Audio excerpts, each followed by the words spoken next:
जनकपुर निवासी गेंदलाल बैगा अपने पूरे परिवार के साथ जनकपुर में अनशन पर बैठ गया है। इस दौरान पीड़ित ने बताया कि वह जिला कार्यालय, तहसील कार्यालय, अनुभाग कार्यालय का चक्कर काट काट कर थक चुका है, लेकिन उसे सिर्फ तारीख पर तारीख मिली है और उसका कोई भी काम नहीं हो रहा है।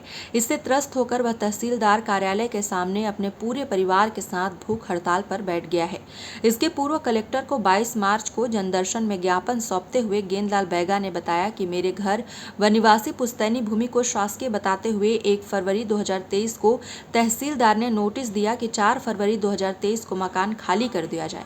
मैं घर पर नहीं था। 4 फरवरी को सुबह जब मैं घर पहुंचा तो 10 बजे के करीब शासन प्रशासन का अमला बुलडोजर मशीन सहित मेरा घर तोड़ने पहुंच गए थे, जिसके बाद हम सब ने घर का सामान बाहर निकाल दिया। उसके बाद किसी तरह से एसडीएम व तहसीलदार 2 दिन का मौका देकर वापस चले गए, लेकिन मेरे पिताजी प्रेमलाल बैगा को बार बार चक्कर आने लगा। वो सोच में पड़ गए कि हमारी पुश्तैनी जमीन चली जाएगी, जिसका पुराना 1935-36 का रिकॉर्ड भी हमारे पास है और हम लोग कहाँ जाएंगे। किसी प्रकार समझाने के बाद पिताजी ने शाम को खाना खाया। 5 फरवरी को शाम 6 से 7 बजे के करीब फिर उनकी तबीयत सोचने के कारण खराब हो गई तो उन्हें जनकपुर चिकित्सालय लेकर गए, जहां उनकी मृत्यु केवल अपनी जन्मभूमि को बिछड़ने के चलते हो गई।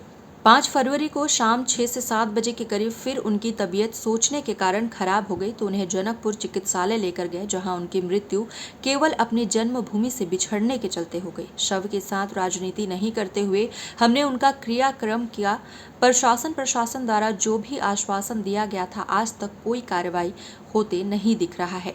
तो मैं वह मेरा परिवार मांग करता है कि मेरी मां को 5 लाख मुआवजा व हमारे भूमि का पट्टा एवं जो जमीन खाद्यान्न गृह भंडार में जबरदस्ती बना लिया गया है उसके बदले जमीन चाहिए। वहीं बैगा परिवार ने कहा कि हमारी भूमि के पिछले अभिलेखों में हेरा फेरी भी कराया गया है, उसके खिलाफ भी हम कार्रवाई चाहते हैं। वनंद कुमार बैगा पिता चैतुराम बैगा व उसकी पत्नी परमिला बैगा के नाम से जितनी चल अचल संपत्ति है उसकी भी जाँच करवाई जाए, तब पता चल जाएगा कि जनकपुर के जमीन की कितनी हेराफेरी कराई गई है। हम लोग इसलिए बैठे हैं, शासन प्रशासन से मांग कर रहे हैं। भरतपुर तहसील न्यायालय से लेके जिला कोरिया, जिला एमसीबी से लेके हम लोग आवेदन देते देते थक गए। अपना पुश्तैनी ज़मीन 4था पीढ़ी में हम लोग हैं। पुश्तैनी ज़मीन 35-36 के रिकॉर्ड में आज भी मौजूद है और 74-75 के रिकॉर्ड में आज भी मौजूद है पूरे ज़मीन का नंबर। उस हिसाब से हम त्रुटि सुधार के लिए आवेदन लगाए हैं। अब आवेदन हर जगह दिए हैं, लेकिन हमारा ज़मीन का कोई सुधार करके नहीं दिया जा रहा है। और जब तक हमारा ज़मीन हमको वापस नहीं मिलेगा तब तक हम भूख हड़ताल में बैठेंगे। और शासन प्रशासन से हमारा यह निवेदन है कि जो भी हमारे कागज़ हमारे पास 35-36 से लेके 74-75 से लेके पिछले बंदोबस्त का पहले से है, वो ज़मीन हमारा जितने ज़मीन गायब हुए हैं वो ज़मीन हमको वापसी में दिया जाए।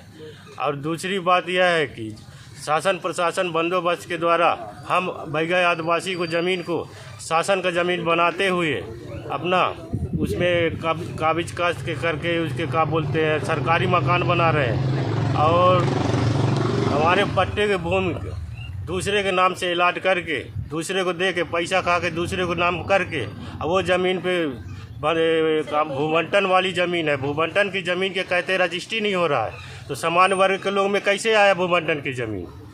सन 74-75 में मेरा पिताजी को भूबंटन का ज़मीन मिला रहा 433/2, उसमें 5-6 किता ज़मीन मिला। 6 किता में मेरे पास कुल 4 किता ज़मीन अभी बचा है। 3 एकड़ उस खाते से 3 एकड़ ज़मीन गायब हो गए।